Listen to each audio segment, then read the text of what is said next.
But just a little bit about Gary.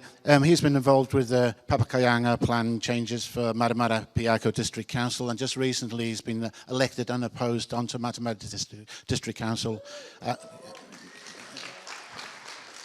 So I'll just tell him to bloody get on with it. Here we go, Gary.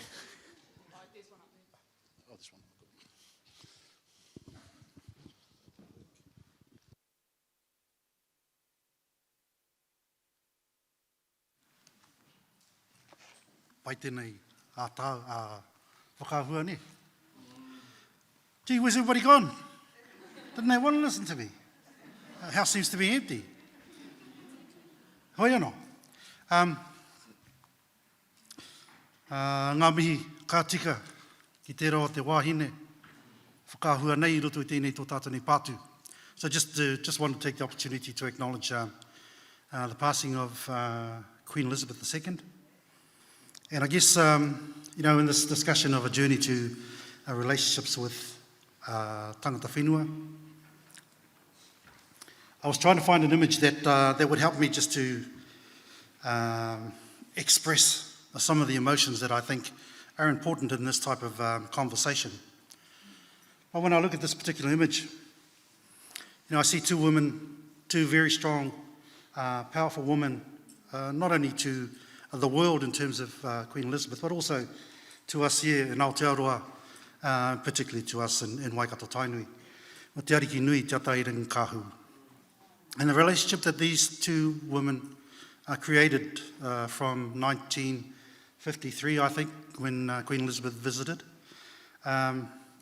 when the then Princess Piki invited Queen Elizabeth onto Tūranga Waiwai Marae into Mahinarangi Whare, just to have a sit and a chat and a cup of tea. The beginning of a relationship that spanned more than 50 years up until the passing of our Ariki Nui in 2006. And so a 50-year relationship, more than a 50-year relationship. So, in terms of this image and the discussion around our journey to relationships, when I think about some of the words that might emerge for me around this discussion, I think of things like that this relationship is an enduring relationship because it lasted so long, and never been losing sight of the fact that actually Te Ao Māori is still negotiating the relationship when it comes to land. But the reality at this level of rangatiratanga is this relationship that these two women have. And so that's the bit that I want to focus on as part of our conversation today. And so I think of words like enduring, because it did last. But I know it's enduring because when she passed away in 2006, that relationship continued with our kingi tūheitia pōta tau te wherawhero right up until this day. And over the years we've seen images of the kingitanga and Queen Elizabeth engaging on a number of levels and a number of events. And again, that enduring notion is that they've worked really hard at that. But I also think of things like these two women really understood their history, their two histories, and what that meant for them individually in terms of the responsibilities that they have. And then the notion of they were hugely respectful of the history that they have and the types of things that have, impacted on Te Ao Māori here in New Zealand and what that might look like. So just trying to bring forward some key themes that I think emerge from this particular image. And of course the last one for me is all about the respect that these two women have for each other. And we know that these sorts of emotions, Te Ao Māori knows that these sorts of emotions are true, because this particular image was taken in 1995 when Queen Elizabeth II signed the apology that was given to the people of Tainui for the injustices that they suffered through the process of colonisation and the removal of land rights from our people. So we know those sorts of traits are true. Now, if I find this button thing. So the types of emotions that I thought were important were these things around an enduring relationship, a heartfelt, sincere relationship, grounded in their two histories, forged on the acknowledgement of past actions, hopeful of a better future. And we know that, again, because we've seen that in action from these two women over the years, but deeply respectful. So if I could hang on to those, and particularly as I'm trying to address this conversation piece around creating relationships, I think if we can build on these types of notions, then we have a really good foundation for this kōrero. Ka pai? And so, tūwhitia te hopo. Tūwhitia te hopo. Mai rangatia te angitu. You know, I think there's a real challenge that I've heard come from this sector in the 8 years that I've been with Community Waikato. And it has been this question about how do we build a relationship, how can we as the community sector build relationships with Māori? And I just got to have a conversation just in the last session with one of our whānau about this particular conversation, this particular kōrero. But what I'd like to do today is really just weave together some insights that I've had in the work that I've done over the years, and particularly around building relationships. I've got a couple of images here. Probably what I should do is just give you a little bit more about myself. Peter did a really good job, just giving you a bit of an insight to who I am. But my name is Gary Tukawe Kaipai Thompson. I've been the kaiwhakarite for Community Waikato since 2014. So going 8 years, or actually just over 8 years. I entered the Māori health workforce in the year 2000 and became a Māori Health Gains project manager for Waitemata District Health Board. But in all those years, from 2000 right through to today, I've been able to maintain a couple of roles within health, both at a national level and at a regional level. I got involved in iwi governance in 2006 and served as a trustee and a chair for my iwi from 2006 to 2019. 7 of those years I was the chair of the organisation and chair of the post-settlement governance entity. And I was responsible for, the process of settlement, the negotiations of settlement, alongside our negotiators and alongside our team, but also for the early stages of building the economic, social infrastructure for the iwi going forward. I became involved in local government issues in about 2005 when I was directed by the iwi again, and I'm talking about my father's iwi here, but directed by them to become involved in some of the local government stuff, and worked on the North Shore City Council with the mayors George Wood and Andrew Williams. Some of those names are quite synonymous these days. But also at Papakura District Council with John Robertson, Mayor John Robertson, and Callum Blair. But more recently here at Matamata Piako, under mayors, or with mayors Hugh Verco, Jan Barnes for 2 terms, and the last term with Mayor Ash Tanner. And I highlight these things because in all of those engagements is a couple of different kinds of relationship building stuff happening. So on the one hand, there's a non-Māori organisation wanting to engage with Māori, but on the other hand, especially through the treaty settlement process, is Māori wanting to engage with non-Māori. So there's this conversation that goes both ways, and they're actually 2 quite different conversations.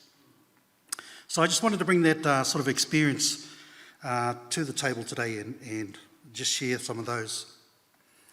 But today I want to just talk about one organisation that I'm currently working with, and I see one of my colleagues in the back there who's going to be surprised that I'm talking about this, but anyway, I'm going to do it, because I'm embracing the challenge. But I just want to put this one up as an example of the relationship stuff that we've had to do to get to where we are today, and to have a bit of a look behind some of the motivations of that piece of work. But the key point for me is about giving the Māori perspective to the mahi, because until we understand what it is a good relationship looks like and what we hope to give and what we hope to receive, then building relationships between Māori and non-Māori organisations is going to struggle without those elements. Yep. Does that make sense? Ka pai. So this particular organisation is an organisation called Hei Ahuru Mō.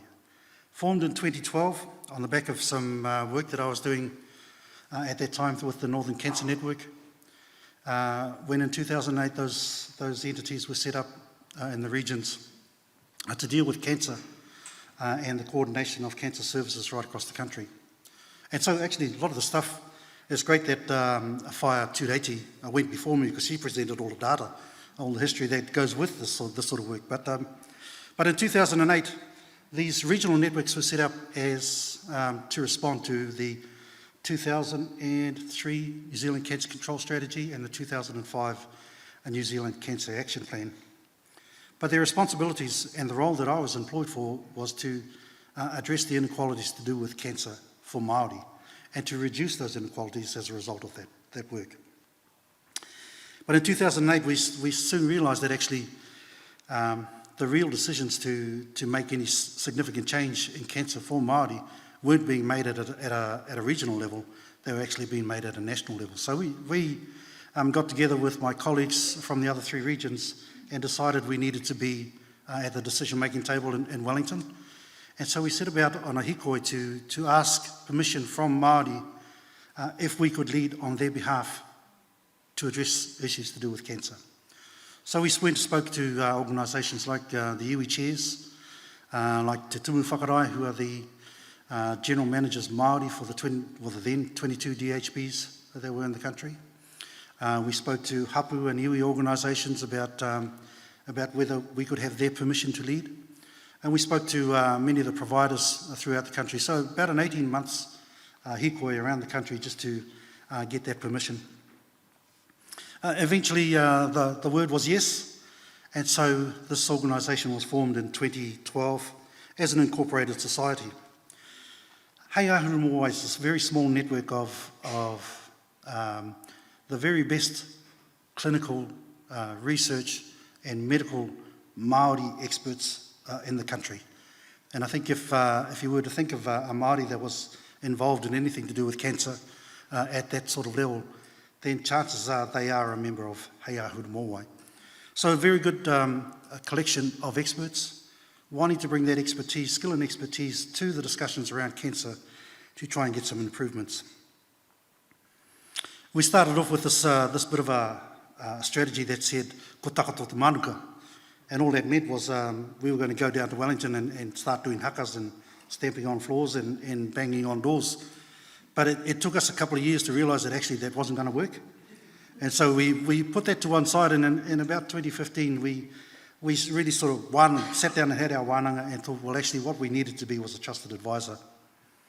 And so we then started to set about, I guess, sitting gently with the system, with those leaders within the DHBs, within the Ministry of Health and different departments to try and create subtle changes. And so within that process, we actually managed to open a few doors, and we managed to get to a couple of tables that allowed us to start to influence the system, to create some subtle changes in the system that were going to add benefit to our Māori. But it wasn't until about 2017 and 2018, one of the slides that Whaia Tūreiti didn't put up was, I guess, the development of the New Zealand Cancer Control Strategy, which was finally released in 2019. But within that, we had the opportunity, because of the little bit of hard work that we had done to become a trusted advisor within the system, that we were invited to contribute to that and to support the loud calls that were coming from across the country to embed things like equity, as Whaia talked about, to embed things like te tiriti o Waitangi, and to embed, and most importantly for us, mātauranga Māori into this new strategy. And what they did for us was to give us some levers as te ao Māori to hang some really challenging mahi on. Yeah, so equity, te tiriti o Waitangi, mātauranga Māori. And so I think if ever you get the chance, Hands up all those who read that strategy. Hands up, was anybody in the room that put their hand up to read all of Whāia Tūreiki's reports? Because I'm glad I didn't put my hand up because I would have been the only nerd in the room. But anyway, but all those things managed to get embedded into the strategy, and by 2019, they were in place. But as a result of that strategy, one of the things that came out of that was the establishment then of a new cancer agency. And so because of the relationship that we'd built over those preceding three odd years, we were invited to help the establishment of this new agency, and we were asked to offer our name to this new organisation.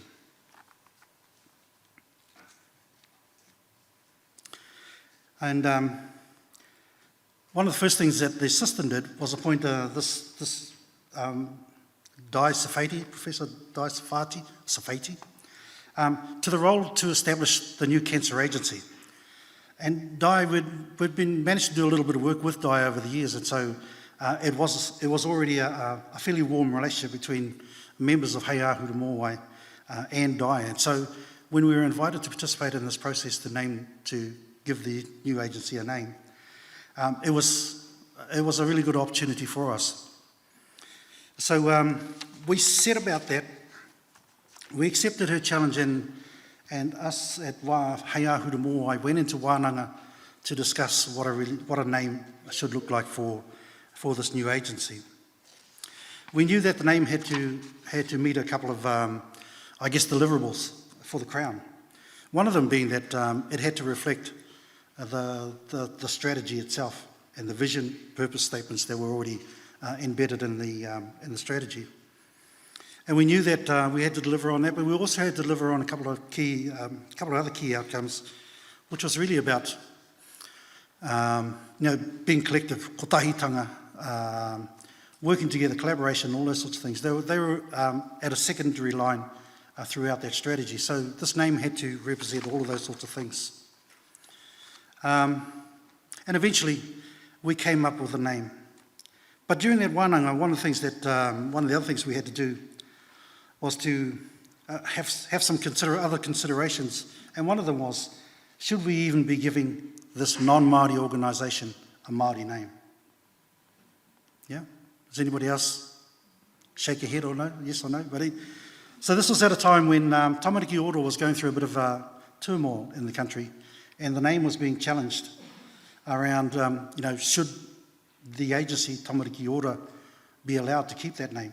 Because, Māori children were being, it wasn't a very happy state for them during that time. So this was a challenging question to ourselves.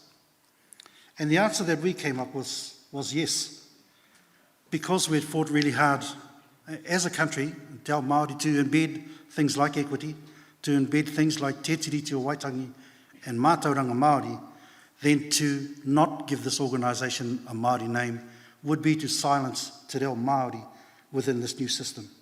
Yeah? So we wholeheartedly went, yes, we've got to give this organisation a new name. But then another consideration was, so why don't we just translate cancer agency directly, straight out of the dictionary? And the reality for us was, then the name would have no meaning. A bit like Tamariki Ora, just two words that just self-explain what they are. Yeah, for all those reo experts in the room, and I can see you also. But the answer again was, well, actually we need to give this organisation a name that would have depth of meaning, that would have, that give mana to our reo, and to, I guess, give it some life and some body. So the name that we offered the organisation was Te Aho o Te Kahu. Te Aho o Te Kahu. So the cloak that Dai is wearing in this image was made specifically for this organisation, Te Aho o Te Kahu. And Te Aho is that thread around the very top. It's that main thread that all the vertical threads hang off. All those vertical threads are then woven together to form the cloak. So this notion about one being a central thread, so if we think about cancer and the way cancer is organised in this country, One, this organisation had to have a central thread, a central body that would ensure that the system works and functions really well.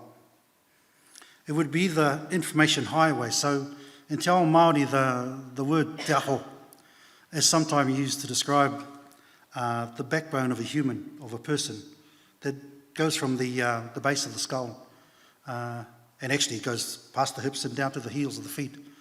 But the process of te aho in this particular kōrero is to connect all the nerves systems of the body so that every part of the fingers is transferred, that information is transferred to the very top. So te aho o te kahu, again, was this reflection that the organisation had to be the central thread that brought all this information together. The central thread that has many, many strands, I guess, in terms of cancer control and in terms of the health system itself. And so the cloak itself symbolises, as a garment, the services and the organisations and the people and communities and those providers that set out in the wider parts of our country that all serve to improve cancers for New Zealand's population. So te aho o te kahu. Is that a beautiful name? It is. So, flash photo, eh? But we had the opportunity to gift this particular name to the agency, and at the time Di was the CEO and for this organisation. And one of the things that I forgot to talk about in the last couple of images is one of the things that we embedded in this gifting process was a oati. So we were able to gift the name Te Aho Te Kahu, we were able to gift the whakapapa, and we were able to gift the mātauranga, or the maramatanga around it, but we also gifted an oati. And an oati, if I think back to some of my treaty settlement days, we used to, when I was chair of the iwi settlement group, we ended up in court with another iwi that was related to us on the other side of the table, who had the same whakapapa to the whenua as my iwi did to that whenua. But we were arguing over who should be into that whenua. But we were doing that argument in the high courts, or in the, what do they call them, district courts first, and then into the high courts, and then back into the high courts. And we wasted a lot of money arguing between ourselves and our whanaunga iwi. One of the things we landed on was actually, we can do this better. And so we pulled ourselves back from that situation and sat down, had a wānanga, and decided actually there are a couple of key principles, some set of values that actually we both have. And it is about whakapapa, and it is about hononga ki te whenua, and it is about our place in this particular part of the world, or this particular part of New Zealand. And so we settled on an oati, which is a kawinata, or I think loosely termed in English might be a MOU, but it's more than that.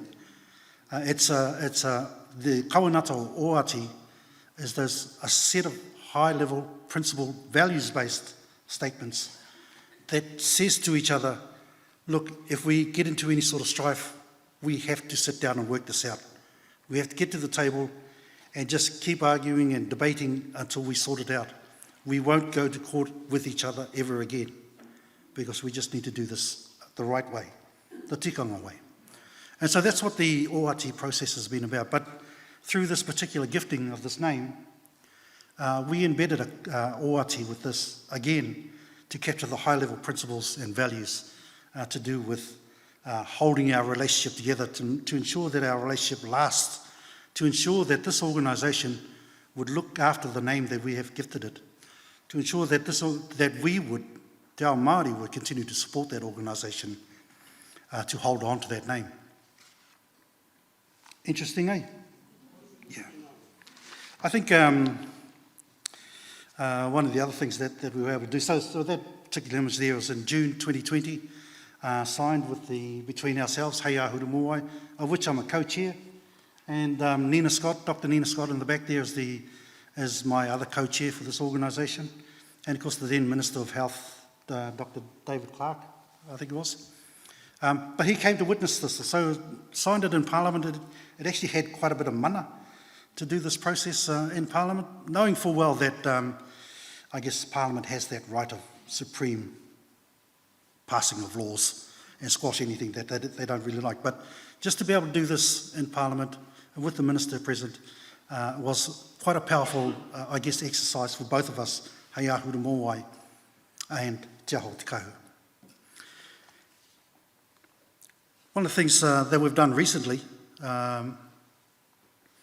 is to enter this, what they call Public Services Commission, Te Hāpai, Hāpori, Spirit of Services Award. I've got to keep looking over there to find the words, but Te Aho Te Kahu this year decided that actually they thought the relationship that they've built with Te Ao Māori was really positive. So since 2019, from all this time that we've been working together, to this year, and of course the prize giving was last week, or maybe the week before. So these awards were given out. But Te Aho Te Kahu thought that their example of creating a good relationship with a Māori entity, with Māori, was worth putting forward as a candidate for the Supreme Award in the Māori Crown Relationships Award. And so they did that. They put together an application and submitted it to the panel, and it was considered, and we were put in as a finalist for this particular award, and had the opportunity to go to Wellington to be part of this awards process. But what it did, it allowed Te Aho Te Kahu to reflect on the last 3 years, just to have a think for themselves as to how well that we had done. And what I want to say right now is that you can make no mistakes, we had some real issues in the last 3 years. You know, there was one point there where one of our senior doctors was so upset with one of the decisions that this organisation had made that they rang us to demand that we take this name back because they thought it was so unacceptable, the decisions that they were making. So again, we had to go back to our ōwati because that told us how we should deal with issues that we struggle with. So we were severely tested on a number of occasions in the last 3 years. But the reality for us was that when we balanced it up against all the awesome stuff we did, it was well outweighed. And actually we managed to say to our members who were upset was that actually this is one issue and we can't let it all go for one issue. There are so many things that we have to get right. And so we need to get together and just focus and sort out the things that we can change and what we can't, and then find another way to do the changes that we need. So this kawenata then started to give us the opportunity to have those conversations. But in this example, and particularly with this award, it brings back those words that I brought forward in the beginning around creating relationships that are enduring. So any organisation that is looking for a relationship with Māori, somehow we've got to find the flavour that ensures that that relationship is going to be enduring. Some of the other words that sort of came to mind is, when you describe the relationship, is it transactional? You know, is it a relationship based on contractual obligations? Is it a relationship that is mutual? You know, so that there's something in it for Te Ao Māori, or there's something in it for both organisations, I guess, being mutual. But also there's this notion about having personal relationships. And I showed an image up there of two men doing the hungi earlier on. And the non-Māori in that image was the Chief Crown Negotiator for treaty settlements for most part of the Tāmaki region, Tāmaki Hauriki region. And his relationships with a lot of the negotiators and in fact key leaders among the iwi were so strong that when he got married maybe 6 or 7 years ago, a lot of those leaders went to his wedding because that's how strongly the relationship had been built up. So I'm just trying to highlight some of the key, I guess, components of creating strong and enduring relationships. But enduring because the relationship that we have with Te Aho Te Kahu has to last. It has to last until forever. Mairana. It has to be sincere. So, we have to make sure that whatever we're doing in the very best interest of our people. And we are there because we know our histories, both as Te Ao Māori and non-Māori in this cancer and hauora space. But it's also, we're there because we're both acknowledging some of the inactions or actions of the past, which is where some of these inequities have occurred. And we know that inequalities and inequities are unfair, they're preventable, and they're entirely remedial. That comes from Nina Scott. But also that our relationship has to be hopeful of a better future. And we have to learn to deeply respect each other so that we can continue to work. Sadly, this award, we missed out on the awards. It went to the agency that created the Matariki holiday. So go figure. It was a much bigger kaupapa than cancer in Aotearoa. So, hoi anō. But in terms of from a kaupapa perspective now, one of the things or some of the things that came through really strongly in this relationship and the work that we did to build this relationship has been the positioning of te reo, the positioning of mātauranga Māori within the new cancer agency, and within the fabric that built this organisation, so that no matter which CEO comes in next, the fabric remains. And when staff come and move on, again, the fabric remains. You're still going to have to do all that training of new staff as they go in and out of the agency, but it's firmly embedded, I guess, on the walls of their whare, so we can go nowhere else. But the principles and values-based relationship is really powerful. This notion of determining whether it's transactional or mutual. But coming back to the two things that are still work in progress with this particular kaupapa, decision-making and governance. When you see the clinical board that leads this particular organisation, you'll actually see that there's quite a few Māori. The balance of Māori on that board and non-Māori is really quite strong. But even the non-Māori are very supportive of the types of things that we as Māori are aspiring to in terms of improving outcomes for Māori with cancer, improving cancer outcomes for the country. So that the opportunity to embed that governance isn't quite locked in yet. But the last thing is around power sharing.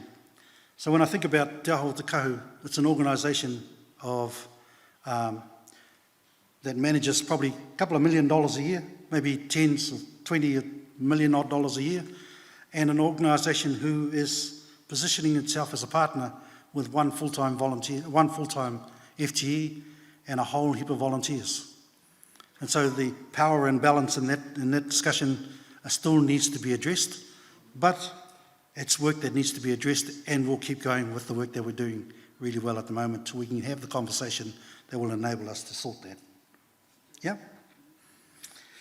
And so just to wrap up my kōrero, I don't even know if I'm over time or whether I've got to get off, but I just wanted to bring this image because it up in the far north where my wife comes from, up in Te Aupōuri. Anybody from Te Aupōuri? Kia ora. So you fellas will know this kōrero. Up there they talk about, or they've got this whakatauki or tauparapara that talks about this kuaka bird. And this kuaka lands in New Zealand around about August and September every year. It flies down from the northern hemisphere, it takes about 7 or 8 days, travels about 12,000 kilometres, and then it lands on our beaches here in Aotearoa. It lands up here in the Firth of Thames, where my people have witnessed those birds landing for many, many generations. But what it talks about is ko tahi manu ki te tahuna, and that this notion that when one bird lands, the whānau know, the people know that actually there's going to be many, many more coming in fairly soon after. But it also, this particular kōrero and waiata talks about, in terms of relationships, he tangata ke koutou. So you are one people, he tangata ke mātou, and we are one people. But I roto I tēnei whare, we are all together, tātou e. So hoi anō, ko hoti pai tō tātou nei wahanga, tēnei rā, tēnā koutou, tēnā koutou, tēnā koutou. He tangata ke koutou, he tangata ke mātou ki roto I tēnei whare, tātou, tātou e. Ka pai. Oh. Kia ora, whaia. Whaia's got a question. Has anybody got a microphone? Oh, okay. No hard ones.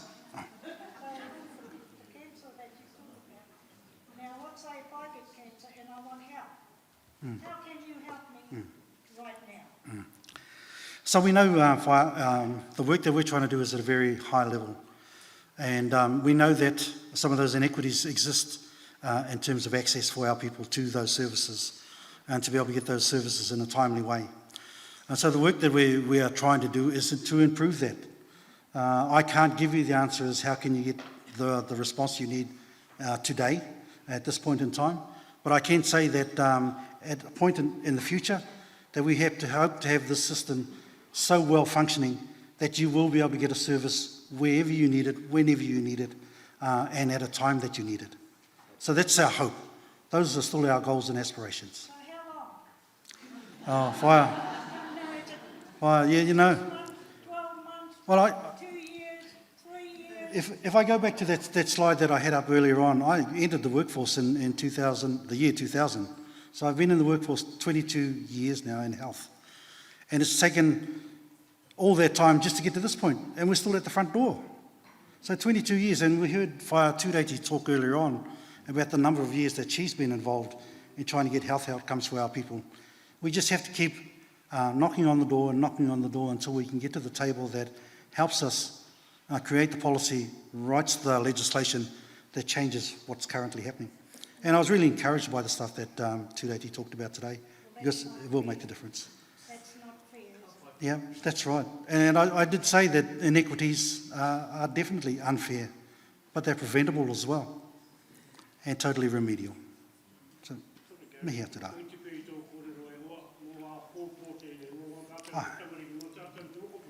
Yeah. So hopefully they gave you a couple of threads just to weave into the relationship building stuff. Kia ora tātou.